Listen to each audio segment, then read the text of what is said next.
Me Too by Valerie Mason John, aka Queenie, or, if you like, Vimala Sara. Me Too. Me and you. Who? Almost everyone has a story to brew, not just Hollywood crew.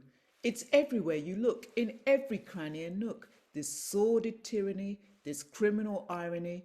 Some men harassers, some women perpetrators, some men embarrassed, some women harassed. Culture grows the predators, culture harvests the predators. Women and girls packaged for the taking, women and girls silent and aching, sexualized, commodified. Few of us are speaking out. Heaven was a girl who lived a life of hell before she cursed. Mother's boyfriend touching, mother is ignoring, but heaven found courage. Even though she was discouraged, she spoke out and told Tarana Burke, who dared not say to heaven, me too. It took Tarana 9 years to realise women and girls' suffering was numbing and buffering, so out of control. Our stories flushed down a sinkhole. 9 years to pay homage to heaven's courage. Found in the Me Too movement, giving girls and women of colour equity on MySpace for empowerment and empathy. 2017.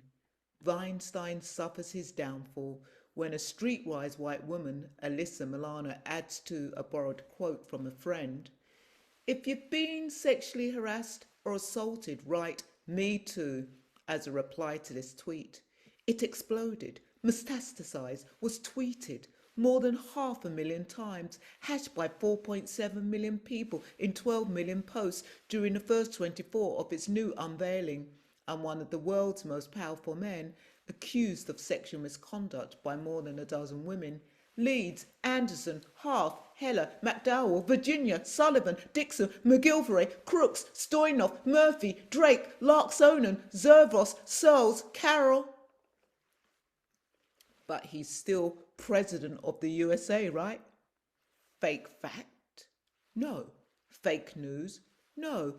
He cries, "I'm a victim of one of the great political smear campaigns in the history of our country." But despite his non-disclosure, his crimes get exposure. Cohen pawns off $130,000 that could not silence the storm.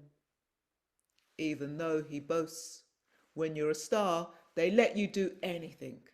To all the women who've made his prey list, he gives his vitriolic hiss. She's not my type. And guess what? He must be innocent. The American public voted for him. And who believes you or me? And if the glitterati can get away with it, so can our families, friends, colleagues. It's not coincidental that it's become political. Politicians, royals, socialites, entertainers, film stars, athletes, medical professionals, priests, monks, nuns, parents, teachers, siblings, cousins, neighbours, babysitters, friends, people we trust. America's Supreme Court Judge Kavanaugh is not going to budge. Ford's words devalued, Kavanaugh's lies valued. Professor Anita Hill called out Clarence Thomas, accused of flat-out perjury, told she was a little bit nutty and a little bit slutty. Are you a scorned woman?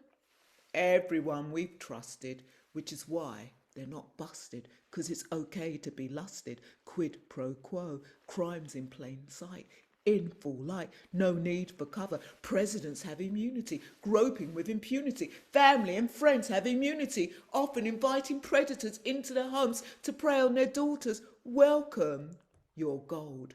And while women reel with disdain, complicit silence emerges again. Women shunned into cover-up.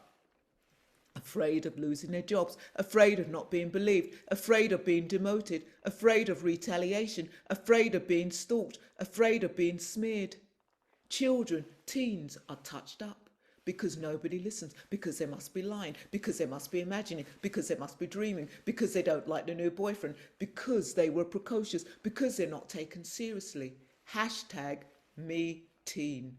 And now she's called a has-been, humiliated and labelled unclean. Her fault for being obscene. Justice, just a smoke screen. No one accused, most are excused. Girls are left bruised, sad, subdued and confused. It's just, after all, harmless fun. Boys being boys, using girls as toys. What's up with all the noise? It's what men do, normal, hormonal, business as usual. Endure it. In the office, in the dressing room, in the washroom, in the corridor, during rush hour, on the bus, on the train, in taxis, in the lineup, on the streets, in the bedroom, in the ensuite, on the stairwell, in the kitchen, in the dining room, in the garden shed, behind closed doors, in the family car. Suggesting, looking, insinuating, winking, upskirting, sexting, humiliating, promising, threatening, feeling, fingering, touching, penetrating, masturbating. And while they're tossing, they are hoping we'll applaud, but there's no titillation, just thought of castration, with messages trending on your screen, Snapchatted, Instagrammed, Pinterested, Twittered, me too, they've done it again. We're told, too fat, too ugly, you deserve it, you asked for it. We're told, keep it backstage. Angry women and girls on the rampage, volcanic anger, erupting rage. We're told, brush it under the carpet, nobody gives a shit. Keep silent. People may become violent. Shut the fuck up. The family may break up. The world's biggest hush up. We grit our teeth, even smile, pretend we like it for a while. Then we get the balls and tell all, just like heaven, fessing up a cartload of dung. The mudslinging begins and we go on trial while the prosecutors demand. How tight were your clothes? How short was your skirt? How low was your top? Were you drunk? Were you wearing a bra? Were you egging him on? Did you make advances? Did you agree to a drink? Did you give a come on? Did you enjoy it? Well, what did you fucking expect? Good guys don't take advantage of women and girls. Good guys don't say, more, more, more, more, more, more. Good guys don't say, how'd you like it? How'd you like it? Good guys don't get the cameras rolling or the action going. Good guys will grab you off the dance floor, put your clobber back on and Uber you back home before you're hit upon. Bad guys seem to think no means yes, yes means no's, excuse me. Good guys know that no means no, yes means yes, and yes may become a no. No, it's not a hard-on or playing hard to get just to make a dude wet. No means no. Got a problem? Read my lips. S-T-O-P. Stop! What if we said no and said no 1,000 times until we are heard? What if you looked at your predator in the eye and said no assertively, without flinching, without worrying if he calls you a bitch or throws a fit? What if you told someone and the world around you fell apart? What if we all said, me too, me too, me too, me teen, no more, you're busted, hashtag me too. Thank you, Tarana Burke.